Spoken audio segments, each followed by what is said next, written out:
Hello दोस्तों, नमस्कार। आइए स्टार्ट करते हैं 15 नवंबर का एडिटोरियल। टाइटल आपको दिया है लिमिटिंग सर्च एंड सीजर। ये जो सीजर शब्द दे रखा है आपको, ये सीज से बना है, SEIZE। ये तो होती है क्रिया, वर्ब। और ये जो सीजर दे रखा है आपको, ये क्या है? ये एक नाउन है। ये एक प्रोसेस है सीज करने का। क्या होता है सीजर? तो सीजर का मतलब आप लिखेंगे, इसका मतलब होता है कैप्चर या ग्रैबिंग, या फिर आप इसे कहेंगे कॉन्फिस्केशन। क्या कहोगे? कॉन्फिस्केशन। कॉन्फिस्केट सुना होगा आपने, उसी से बना है कॉन्फिस्केशन। जैसे सीज से सीजर बना है, वैसे ही कॉन्फिस्केट से क्या बना है? कॉन्फिस्केशन। ये होता है जब्त करने की प्रक्रिया। तो सर्च और सीजर, देखिए, गवर्नमेंट को एक गाइडलाइन यहां पे दी है। किसने? सुप्रीम कोर्ट ने डायरेक्शन दिया है, निर्देश दिया है। क्या निर्देश दिया है? लिमिट करने का। लिमिट का मतलब है सीमित करने का, ठीक है। एक रोक लगा दी है, एक प्रकार से कन्फाइन कर दिया है। लिमिटिंग का एक सिनोनिम होता है क्या? कन्फाइन करना। इसका मतलब भी क्या होता है? सीमित करना। सर्च एंड सीजर, कि आप सर्च नहीं कर सकते और जब्त नहीं कर सकते। क्या जब्त नहीं कर सकते, क्या सर्च नहीं कर सकते, वो हम एडिटोरियल पढ़ेंगे तो आपको समझ में आ जाएगा। तो यहाँ पे सर्च और सीजर को लिमिट करने के लिए एक डायरेक्शन सुप्रीम कोर्ट की तरफ से आया है। और डायरेक्शन किसके लिए है? यूनियन गवर्नमेंट के लिए। किसको लेकर लिखा गया है? Digital devices and media professionals. Digital devices, जैसे मीडिया प्रोफेशनल्स, जर्नलिस्ट वगैरह की बात कर रहे हैं, तो पत्रकार जो लोग हैं उनके बारे में बात करेंगे। और उनके जो डिजिटल डिवाइसेज हैं, जिस तरीके से वो रिकॉर्डिंग करते हैं, कोई बयान दर्ज करते हैं, है ना। मान लीजिए उनके पास मोबाइल है, उनके पास लैपटॉप है, ये जो इलेक्ट्रॉनिक गैजेट्स हैं उनके बारे में बात हम करेंगे। तो ये आज का एडिटोरियल है, लिमिटिंग सर्च एंड सीजर। आगे देखिए, अनफेटर्ड। क्या बोलेंगे? अनफेटेड। अनफेटर्ड नहीं है, unfettered. Powers to seize devices threaten freedom of speech. Freedom of, ये है ऑफ नहीं है, स्पीच, ठीक है। अनफेटेड का मतलब क्या होता है? सबसे पहली बात तो इसकी वर्ड कैटेगरी जो है वो है एडजेक्टिव। इसकी वर्ड कैटेगरी है वो है नाउन। अनफेटेड का मतलब होता है अनरिस्ट्रेंड। क्या मतलब है? अनरिस्ट्रेंड। या फिर आप इसे कहिए अनरेस्ट्रिक्टेड। क्या कहोगे? अनरेस्ट्रिक्टेड, अनियंत्रित। पावर्स का मतलब शक्तियां। तो कौन सी पावर्स? Unfettered powers. ऐसे पावर्स जो क्या हैं? अनफेटेड हैं, मींस अनियंत्रित ताकतें। टू सीज, जब्त करने की। डिवाइसेज मतलब इलेक्ट्रॉनिक जो इक्विपमेंट है उनको। थ्रेटन, थ्रेटन का मतलब है यहां पे खतरे में डालना, एंडेंजर। ये खतरे में डालता है किसको? एंडेंजर। जिन वर्ड्स के साथ में आप ईएन जोड़ते हो पहले, तो वो बन जाती है क्रिया। डेंजर होता है खतरा, नाउन है वैसे। ईएन लगा दिया पहले तो ये क्या बन गया? वर्ब बन गई, खतरे में डालना। फ्रीडम ऑफ स्पीच, जो बोलने की आजादी है उसको खतरे में डालता है। तो आप जो ये पावर्स है ना, कौन से पावर्स? Unfettered powers. तो कैसे पावर्स हो गए? जो अनियंत्रित पावर्स हैं, किसके लिए? सीज करने के लिए। क्या सीज करना है? डिवाइसेज को। तो डिवाइसेज को सीज करने का जो आपके पास अनियंत्रित ताकतें हैं, जिसको कोई कंट्रोल कर ही नहीं सकता, तो ये जो पावर्स हैं इसकी वर्ब है थ्रेटन। ये खतरे में डालती है किसको? फ्रीडम ऑफ स्पीच को, बोलने की आजादी को, ठीक है। इसको ओ पढ़ते हैं। क्या पढ़ते हैं? ओ। ऑफ नहीं है, ओ ऑफ जो है वो तो ओ डबल एफ होता है, ये है ओ। ओ वे आएगा, है ना। The supreme court direction to the union government to frame guidelines to protect the interest of media professionals. ये प्रोफेशनल नहीं होता, प्रोफेशनल। क्या होता है? प्रोफेशनल। प्रोफेशनल नहीं है, प्रोफेशनल। प्रे आएगा, प्रो नहीं आएगा। The supreme court direction, supreme court का निर्देश। किसके लिए? यूनियन गवर्नमेंट के लिए। क्या निर्देश है? फ्रेम करने का, बनाने का। टू फ्रेम इंफिनिटिव है, टू के साथ बेस फॉर्म क्या कहलाती है? इंफिनिटिव। गाइडलाइंस, ठीक है। तो सुप्रीम कोर्ट का एक निर्देश है यूनियन गवर्नमेंट को कि आप गाइडलाइंस बनाइए। फ्रेम का मतलब क्या है? बनाना, मेक। फ्रेम का मतलब क्या है? मेक, बनाइए। गाइडलाइंस, दिशा निर्देश। टू प्रोटेक्ट द इंटरेस्ट, ताकि हितों की सुरक्षा हो सके। टू प्रोटेक्ट फिर से इन्फिनिटिव है, रक्षा करना। इंटरेस्ट मतलब हित, हित किसके हैं? मीडिया प्रोफेशनल्स के, जर्नलिस्ट्स के, पत्रकारों के।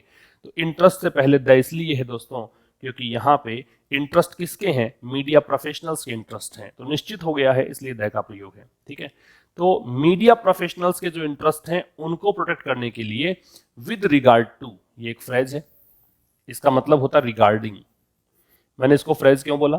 क्योंकि यहां देखिए शब्दों की संख्या काउंट करो, विद एक शब्द, रिगार्ड दूसरा शब्द, टू तीसरा शब्द।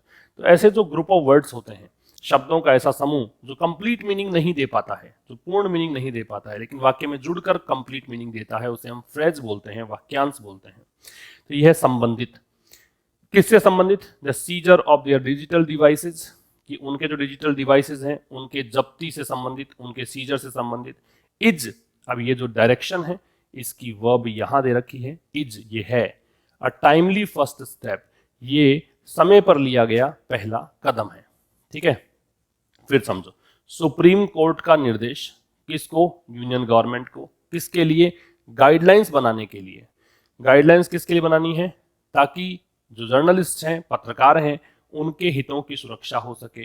किसके संबंध में? उनके जो डिजिटल डिवाइसेस जब्त कर लिए जाते हैं उनके संबंध में। तो ये जो निर्देश है ये समय पर लिया गया पहला कदम है। समझ में आ रही है बात? समय पर लिया गया पहला कदम है। इसका स्क्रीनशॉट ले लीजिए आप। दोस्तों अपना एक कोर्स चल रहा है एप्लीकेशन आशीष क्लासेस पर, आरएएस मेंस के विद्यार्थियों के लिए। अगर आप भी आरएएस की प्रिपरेशन कर रहे हैं, आपका भी मेंस एग्जामिनेशन है जनवरी 28 को, या फिर आप अभी से स्टार्ट कर रहे हैं, या फिर किसी ऐसे परीक्षा की तैयारी कर रहे हैं जहां पे कंपोजिशन पार्ट आता है, ट्रांसलेशन आता है, तो वो कोर्स आपके लिए भी उपयोगी है। वहां पर लाइव क्लासेस रहती हैं, शाम को 5:30 बजे क्लास स्टार्ट हो जाती है इवनिंग में। मंडे टू सैटरडे का रूटीन ये है। इसी के साथ ये वीडियोस रिकॉर्डेड फॉर्म में भी अवेलेबल हो जाते हैं विद पीडीएफ। जो पढ़ाया जाता है उसका पीडीएफ उपलब्ध वहां पे है। ठीक है, तो ये वाली क्लासेज जो हैं अभी तक 21 क्लासेज हो चुकी हैं, 21 दिन से ये क्लासेज चल रही हैं। आज 22nd क्लास होने वाली है, तो आप वहाँ पे रजिस्टर कर सकते हैं। कुछ डेमो वीडियोस अवेलेबल हैं, उनको भी आप देख सकते हैं। ठीक है, तो ये हर उस विद्यार्थी के लिए उपयोगी कोर्स है जो विद्यार्थी या तो आरएएस की प्रिपरेशन कर रहा है, या जिसका मेंस एग्जाम है, या फिर किसी ऐसे स्टेट पीसीएस की तैयारी कर रहा हो जिसमें composition, letter writing, paragraph writing, precis, elaboration, है ना, ट्रांसलेशन, ये सब पूछते हैं। वहाँ पे ये कोर्स बहुत आपके लिए हेल्पफुल रहेगा, तो वो कोर्स आप बाई कर सकते हैं। ठीक है, और ये जो मैं पढ़ा रहा हूँ इसकी वर्ड लिस्ट और ये स्क्रीन पीडीएफ आपको अवेलेबल होगा टेलीग्राम चैनल आशीष क्लासेस पर, वहाँ पर जाकर आप इसको प्राप्त कर सकते हैं। देखिए आगे, recent actions against journalist. Recent मतलब हाल फिलहाल के, एडजेक्टिव है। एक्शंस कार्यवाही, नाउन है। अगेंस्ट प्रेपोजिशन है, के विरुद्ध। जर्नलिस्ट नाउन है, प्रेपोजिशन के बाद क्या लगता है? एक ऑब्जेक्ट लगता है, तो ये इसका ऑब्जेक्ट है और ये नाउन है। तो पत्रकारों के विरुद्ध जो हाल फिलहाल जो कार्यवाही की गई है, whose laptops and smartphones were seized. Whose आ रहा है जिनके, पत्रकारों के लिए, जिनके लैपटॉप्स और स्मार्टफोन्स को क्या कर दिया गया? सीज कर दिया गया। ये पैसिव वॉइस हो गया। और किसका पैसिव है? याद रखिए हमेशा वॉज वर्ग के साथ थर्ड फॉर्म जो होता है वो पैसिव होता है किसका? सेकंड फॉर्म का। मींस पास्ट इंडेफिनिट का पैसिव ये बनता है। तो पास्ट इंडेफिनिट का पैसिव दे रखा है वर सीज्ड। तो हाल फिलहाल के जो कार्यवाही की गई है पत्रकारों के खिलाफ, जिनके लैपटॉप्स और स्मार्टफोन्स को क्या कर दिया गया? सीज कर दिया गया और उनकी तलाशी ली गई, सर्च किया गया उनको। Have sent a chilling message. Chilling का लिखिए फ्राइटनिंग। चिलिंग का मतलब क्या है? फ्राइटनिंग, भयभीत करने वाला, है ना, डरावना, एडजेक्टिव है। इसने, अब ये जो कार्यवाही है इनकी वर्ब है हैव सेंट। सेंट है वो थर्ड फॉर्म है, सेंड होती है वर्ब की फर्स्ट फॉर्म, सेंट है सेकंड फॉर्म और सेंट होती है थर्ड फॉर्म। ऐसे करके इसकी फॉर्म बनती है। ठीक है, ये प्रेजेंट फॉर्म है, ये पास्ट फॉर्म है, ये पास्ट पार्टिसिपल है। तो इसने क्या किया है? इन कार्यवाहियों ने एक डरावना संदेश यहाँ पे प्रेषित किया है। Not just to the wider media fraternity, ना केवल, वाइडर मतलब एक्सटेंसिव, बहुत बड़ी, बहुत विशाल, ना केवल बहुत बड़े स्तर पे जो मीडिया फ्रेटर्निटी है, जो मीडिया प्रोफेशनल्स हैं, जो पत्रकारों का समुदाय है उनको, बट ऑल्सो। नॉट जस्ट का काम क्या है? नॉट ओनली वाला काम ये कर रहा है, इसीलिए यहाँ पे दे रखा है but also. To whistle blowers. Whistle blowers क्या होते हैं? ये सरकार या किसी संगठन की खामियां उजागर करने वाले लोग होते हैं। ठीक है, कोई व्यक्ति ये बीड़ा उठाए कि मैं सरकार के जो भी काले कारनामे हैं उनको पर्दाफाश करके रहूंगा, उनको एक्सपोज कर दूंगा जनता के सामने, इस तरह के व्यक्ति को हम क्या बोलते हैं? Whistle blower. ठीक है, या विसल ब्लोअर्स के लिए भी और अदर्स, और उनके लिए भी हु आ रहा है अदर्स के लिए, ये अदर्स यहाँ पे नाउन है। कौन से लोग? जो बोलते हैं। अदर्स की वर्ब है स्पीक। टू जर्नलिस्ट, जो पत्रकारों से बात करते हैं। ऑन द कंडीशन, शर्त पर। कैसी शर्त पर? शर्त होती है कि their identity will not be revealed, कि उनकी पहचान को रिवील नहीं किया जाएगा। रिवील का मतलब होता है दोस्तों डिस्क्लोज, मतलब उजागर करना, सामने लाना। ठीक है, और will not be revealed passive है, बी के साथ थर्ड फॉर्म दे रखी है, तो इसको रिवील नहीं किया जाएगा। इस शर्त पर वो बात करते हैं मीडिया वालों से, तो उनके लिए भी ये एक बहुत ही चिलिंग मैसेज है। रिपीट कर रहा हूं, हाल फिलहाल की जो कार्यवाही है, अब यहाँ पे आ जाइए।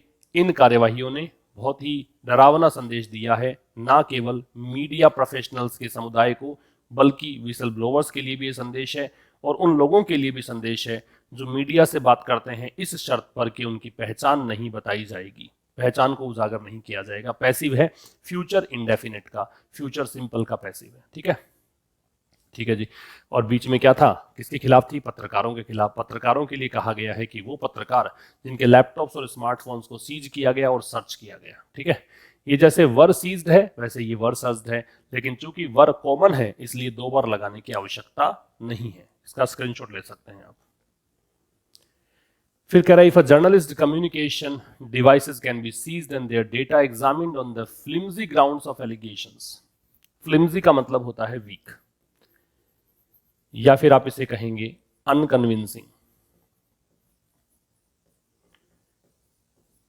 या फिर आप इसे कहेंगे इनसब्सटेंशियल। इनसब्सटेंशियल मतलब कमजोर, जो कि कहें कि बहुत मजबूत आधार नहीं है। ग्राउंड्स का मतलब है बेसिस। अब चूंकि बेसिस का प्लूरल मान लो, है ना, बेसिस मान लीजिए, बेसिस का प्लूरल किया है आधार।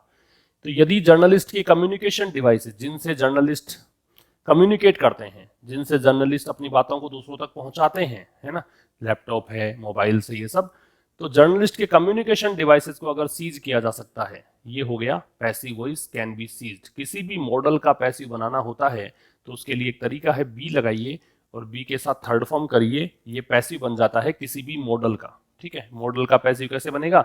मॉडल के साथ बी लगाना है और बी के साथ क्या लगा देना है? Third form. तो यदि कोई पत्रकार के कम्युनिकेशन डिवाइसेस को सीज किया जा सकता है एंड देयर डेटा एग्जामिन्ड, और यदि उनके डेटा को, जो भी उनके पास डेटा है, उनके जांच की जा सकती है, किस आधार पर? फ्लिम्जी ग्राउंड्स पर। ठीक है, बहुत ही कमजोर आधार पर, जो कि वास्तव में एक सही मायने में सही बेस ही नहीं है, सही कारण ही नहीं है आपके पास इस तरह करने का। ऑफ एलिगेशंस, एलिगेशंस का मतलब होता है चार्ज या एक्यूजेशन, आरोप, एक्यूजेशन। तो कमजोर आधार किसका है? आरोपों का। It compromises sources. तो एक तो क्या है? कंप्रोमाइज का मतलब एक तो समझौता करना होता है, यहां पे इसका मतलब है संकट में डालना, खतरे में डालना, इंपेरिल करना। कंप्रोमाइज का मतलब क्या है? इंपेरिल।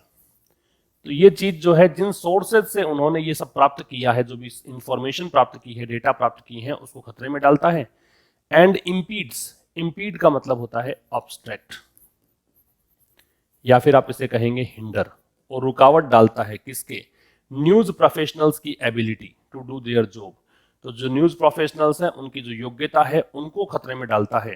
किस तरह की? कि उनका काम अपना वो कर पाए। इस चीज को रिपीट कर रहा हूं, यदि जर्नलिस्ट की कम्युनिकेशन डिवाइसेस को सीज किया जा सकता है और उनके डेटा को एग्जामिन किया जा सकता है बहुत ही कमजोर आधार पर, कि उन पे जो आरोप है बेबुनियाद आरोप है, उनके आधार पर, तो इट की वर्ब है कंप्रोमाइजेस, तो ये खतरे में डालता है सोर्सेज को, और जो न्यूज प्रोफेशनल्स की एबिलिटी है उनमें रुकावट डालता है। एबिलिटी किस बात की? अपना काम करने की। देर किसके लिए आ रहा है? जो न्यूज प्रोफेशनल्स हैं, जो इनके प्लूरल है, इस कारण से यहाँ पे देर है। अगर ये सिंगुलर होता तो यहाँ पे ही जा जाता। ठीक है, इन दिस वे, इस प्रकार से, इन दिस वे का मतलब इस तरह से। It impinges on, impinge on something का मतलब होता है to have effect on, to have effect on मतलब प्रभाव डालना। इम्पिंज ऑन का मतलब क्या है? टू हैव इफेक्ट ऑन, प्रभाव डालना। It impinges on the freedom of the press, तो ये जो प्रेस की आज़ादी है उस पर प्रभाव डालता है, और ये प्रभाव भी कैसा होता है, नेगेटिव इफेक्ट होता है, बैड इफेक्ट होता है। And also strike set, strike का मतलब है प्रहार करना, हमला करना, अटैक करना एट द राइट, और ये उन अधिकारों पर हमला है। किस अधिकार पर, अधिकार के साथ देखिए टू लगता है, right to information, right to speech, है ना, राइट टू लिव।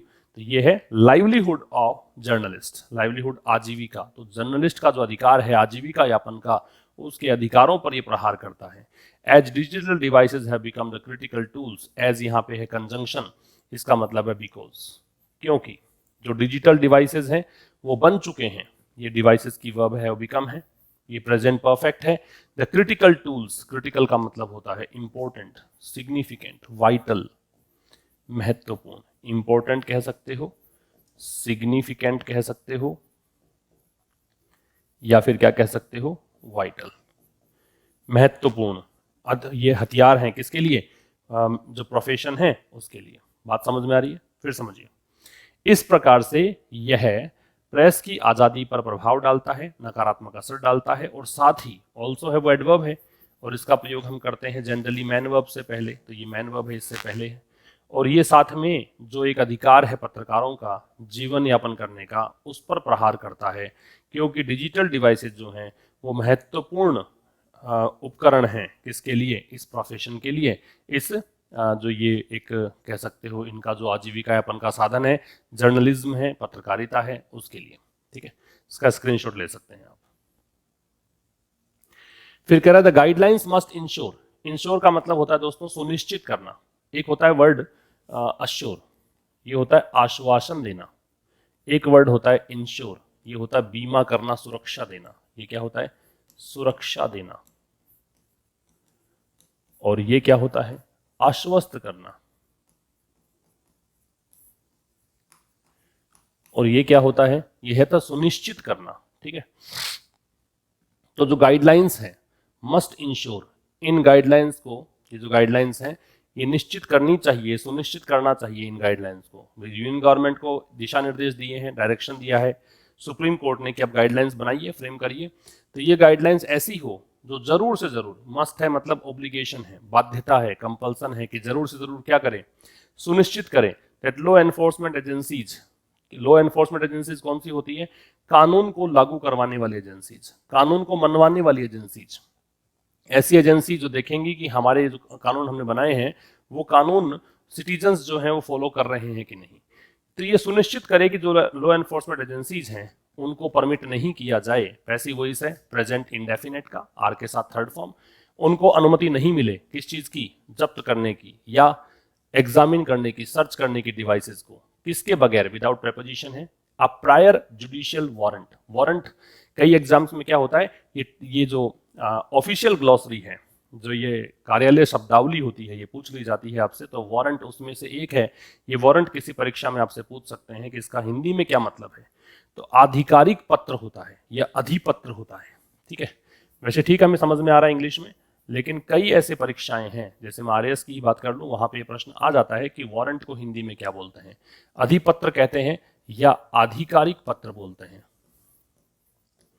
अधिपत्र या आधिकारिक पत्र, ये मतलब है इसका। ठीक है, जुडिशियल मतलब न्यायिक, और जुडिशियल एडजेक्टिव है, जिन वर्ड्स के एंड में जनरली एल आता है वो एडजेक्टिव्स होते हैं सामान्यतया। ठीक है, तो गाइडलाइंस जो है वो जरूर से जरूर ये इंश्योर करनी चाहिए कि जो लॉ एनफोर्समेंट एजेंसीज हैं वो परमिटेड नहीं है, उनको मतलब परमिशन ना मिले किस चीज की, जब्त करने की या सर्च करने की डिवाइसेस को बिना किसी पहले की न्यायिक अधिपत्र के वारंट के। उनके पास जुडिशियल वारंट है तो ठीक है, उसके बगैर वो ऐसा नहीं कर पाए, ये सुनिश्चित करिए गाइडलाइंस। गवर्नमेंट जो गाइडलाइंस बनाए उसमें ये मेंशन होना चाहिए, उसमें जिक्र होना चाहिए कि ये जो लॉ एनफोर्समेंट एजेंसीज हैं वो बिना जुडिशियल वारंट के ऐसा नहीं कर पाए। प्रायर का मतलब है पहले, प्राथमिक, अर्लियर। ठीक है, पहले का, प्रायर से प्रायोरिटी बनता है।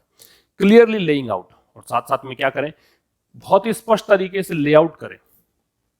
लेआउट का मतलब क्या होता है, लेआउट का मतलब होता है एक्सप्लेन, समझाना। यहां पे इसका मतलब एक्सप्लेन से है, और ये स्पष्ट रूप से एक्सप्लेन करे guidelines the information that the agency expects to find, कि उन इंफॉर्मेशन को बताए कि कौन सी इंफॉर्मेशन जो है इनको चाहिए है। ये एजेंसी जो है लॉ एनफोर्समेंट एजेंसी, ये कौन सी इंफॉर्मेशन एक्सपेक्ट करती है। एक्सपेक्ट इसकी वर्ब है टू फाइंड की कौन सी इनको मतलब कौन सी इंफॉर्मेशन को फाइंड करनी है, कौन सी इंफॉर्मेशन को फाइंड करने की इनको एक्सपेक्टेशन है, ये बात भी इसमें मेंशन हो, ये बात भी यहाँ पे इंश्योर की जाए।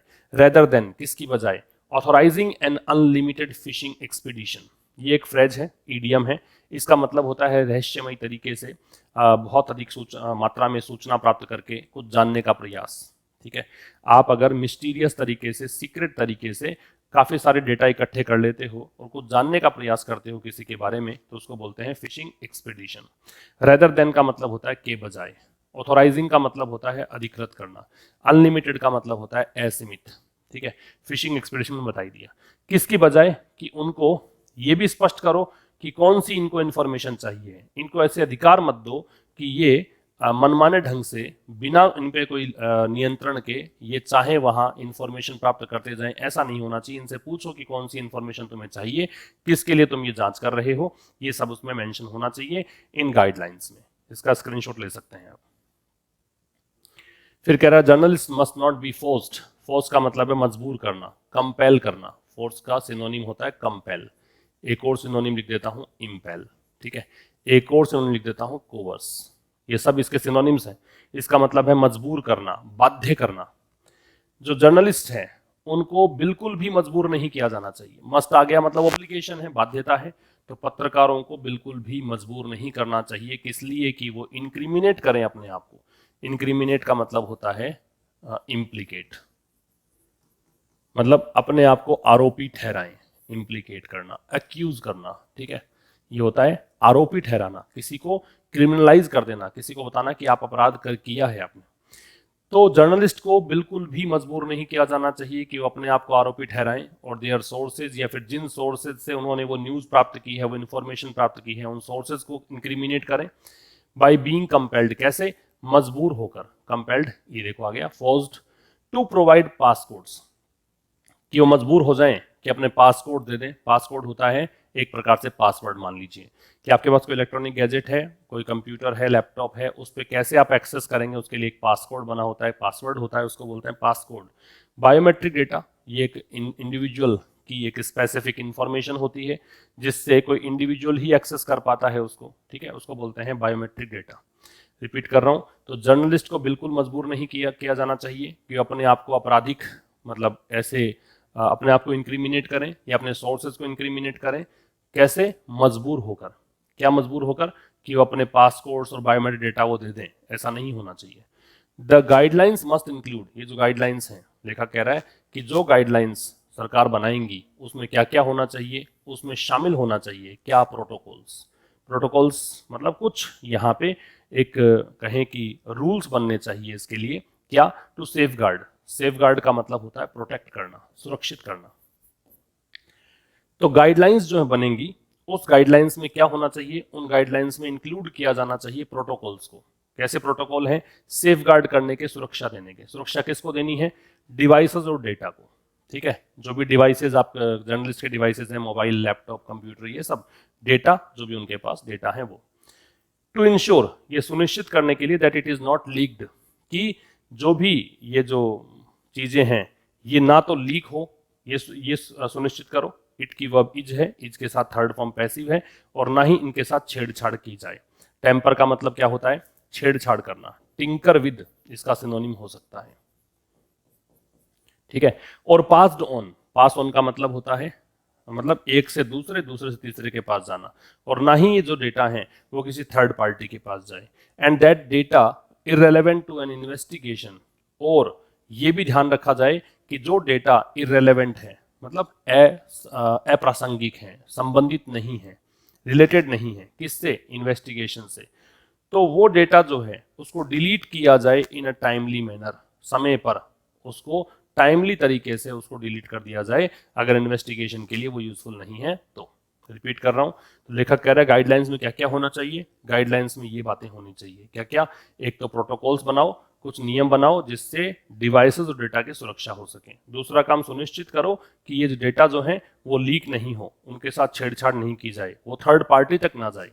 और तीसरी बात, जो डेटा इरेलेवेंट है, इन्वेस्टिगेशन के काम के नहीं है, जांच पड़ताल में उसका कोई उपयोग नहीं है, तो उसको टाइमली तरीके से उसको डिलीट किया जाए, यही पैसिव है। ठीक है, तो ये था दोस्तों आज के इस एडिटोरियल में। सेशन को शेयर और लाइक करना ना भूलें। देखते रहिए क्लासेस ठीक शाम 5 बजे, मंडे टू फ्राइडे हम लोग मिलते हैं। अभी तो दिवाली की छुट्टियां थी, मैं भी घर गया हुआ था, इसलिए मैंने क्लासेस नहीं प्रोवाइड करवा पाया आपको। अब चूंकि रेगुलर चलेंगी क्लासेस, मैं फिर से अब आ गया हूँ जयपुर, तो अब क्लासेस आपको कंटिन्यू मिलेंगी। तो ठीक शाम 5 बजे मंडे टू फ्राइडे आप ये सेशन देखते हैं। सैटरडे को आपको जितने भी क्लासेस आपने देखी होती हैं पूरे वीक में, उन क्लासेस को रिवीजन मोड में लेकर आइए, रिवाइज करिए उन सभी क्लासेस को, जिससे जो भी आपने पढ़ा है एक दिन में तकरीबन 10-15 वर्ड्स आप नए सीखते हैं। अगर आप 5 दिन का मिलाएंगे तो 70-80 वर्ड, 70 to 80 वर्ड्स नए सीख लेते हैं आप। अगर ये रिवाइज कर लोगे तो फिर आपका सैटरडे भी आपका यूज आने लग जाएगा। सैटरडे जो आप खाली खाली सा महसूस करते हैं कि हम क्या पढ़ें आज तो क्लास ही नहीं है सर की, तो वो चीज़ें आप ऐसे यूटिलाइज कर सकते हो। ठीक है, तो मंडे टू फ्राइडे हम मिलेंगे ठीक शाम 5 बजे। तो कल हम बात करेंगे अब नए सेशन की ठीक शाम 5 बजे। तब तक के लिए नमस्कार, थैंक यू वेरी मच।